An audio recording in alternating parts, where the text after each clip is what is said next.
está baseado em 1 Samuel capítulo 13. Se você quiser acompanhar depois em casa, o texto vale muito a pena. O texto aqui está falando a respeito da história do primeiro rei de Israel. O profeta Samuel, como vimos na lição de ontem, ele foi o elo de ligação entre um momento em que Israel estava sendo governado por juízes e o momento em que a monarquia se estabeleceu. Samuel teve o privilégio de ser o indivíduo que ungiu os 2 primeiros reis de Israel. O primeiro deles foi Saul. Quando nós falamos que Deus tem planos para a nossa vida, Saul é a história de Saul é uma das histórias mais incríveis e que comprova exatamente isso. Saul não tinha grandes expectativas. Filho de uma família simples, de agricultores, que haviam perdido 2 jumentas, que haviam se apartado. Ele começa agora a procurar junto com um servo, e depois de vários dias que estava procurando essas mesmas jumentas, ele fica sabendo que o profeta Samuel estava por perto e resolve procurá-lo para pedir que ele buscasse ao Senhor Deus, porque a preocupação da vida de Saul naquele momento era encontrar 2 jumentas que haviam se extraviado. Samuel bateu os olhos nele e o Senhor Deus disse: esse é o cara que você vai ungir como rei de Israel. Saul está preocupado com 2 jumentas e Deus está pronto para poder entregar para ele todo um reino. Você consegue perceber aqui a disparidade em termos de planos? Saul preocupado com 2 animais e Deus pronto para poder entregar um país inteiro para ele poder governar. Os planos de Deus são sempre maiores que os planos dos seres humanos. Saul levou um tempo para poder absorver a ideia do projeto de Deus para si, do plano de Deus, mas no tempo certo ele acabou abraçando o plano. E enquanto ele foi fiel ao plano de Deus, e Deus não escondeu as coisas de Saul. Deus foi mostrando para Saul a cada parte do caminho o que é que ele deveria fazer, como ele deveria agir. E enquanto ele agiu dessa maneira, ele teve grandes vitórias. Entretanto, lá em 1 Samuel, capítulo 13, o primeiro momento de prova vai acontecer a Saul. Samuel havia mencionado que ele deveria esperar na região de Gilgal, que Samuel viria ao seu encontro para oferecer sacrifícios a Deus. Um sacrifício naquela época só podia ser oferecido por um levita, por um sacerdote. E Saul estava agora com o acampamento esperando, os filisteus já haviam reunido 30.000 soldados para poder vir ao seu encontro. Os israelitas estavam com medo, muita gente começou a debandar e Samuel não chegava. Samuel havia dito que ele deveria esperar por 7 dias. No 7º dia, quando ele percebeu que muita gente do povo de Israel estava indo embora e com medo de não conseguir enfrentar aquela grande crise, ele reuniu o povo todo e ele mesmo ofereceu os sacrifícios. Mal ele havia terminado de oferecer sacrifícios, Samuel chegou. E Samuel pergunta: por que você fez isso?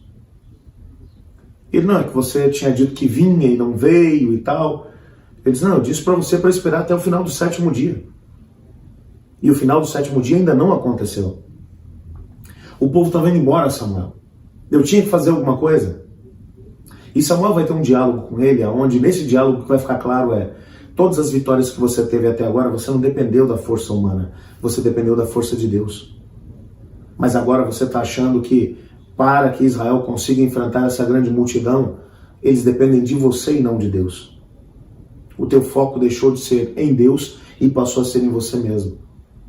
Toda vez que você deixa de confiar em Deus para que o grande propósito que Ele estabeleceu para a sua vida seja uma realidade e começa a achar que agora é no teu braço que você vai conseguir alcançar as grandes vitórias, você pode ter certeza que aí o fracasso começa a vir.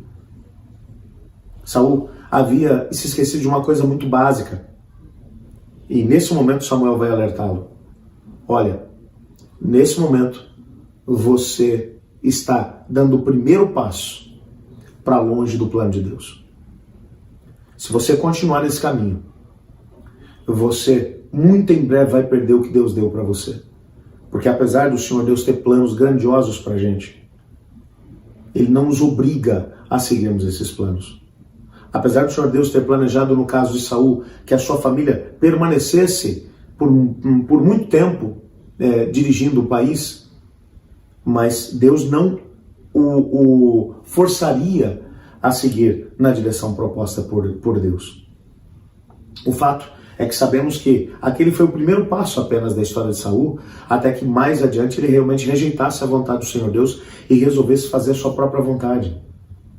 A tal ponto que no final da sua vida ele estava procurando a ajuda de uma feiticeira. Porque ele já havia se tornado, havia ido para tão longe dos caminhos do Senhor Deus, que ele já não tinha mais uma resposta por parte do Senhor. A história de Saul é apenas uma história que foi colocada na Bíblia para nos mostrar o perigo que podemos correr. Tão importante quanto descobrir o plano que Deus tem para nós é sermos fiéis a esse plano. É seguirmos pela fé cada parte do caminho. Todas as vezes que o Senhor Deus abrir uma porta para nós podermos passar por ela, a gente tem que passar, sem medo. Essa foi a história de Saul, mas não precisa ser a nossa. A história de um homem que tinha tudo para poder vencer, mas que acabou se tornando um fracassado e morreu em mais absoluta vergonha. O Senhor Deus olha para você e para mim e diz, está aí a história de Saul, como um alerta para você. Faça diferente. Eu gostaria de pedir a Deus que não apenas me ajudasse a entender o plano que Ele tem para mim, mas que me ajudasse também a ter coragem de seguir pela fé esse mesmo plano. Ore comigo. Obrigado, Pai, por Tua palavra e porque nela descobrimos que o Senhor realmente nos ama e que tem planos para nós. Ajuda-nos a podermos compreender esses planos e a segui-los pela fé, pois é em nome de Jesus que oramos. Amém. Eu estudo a lição. E você?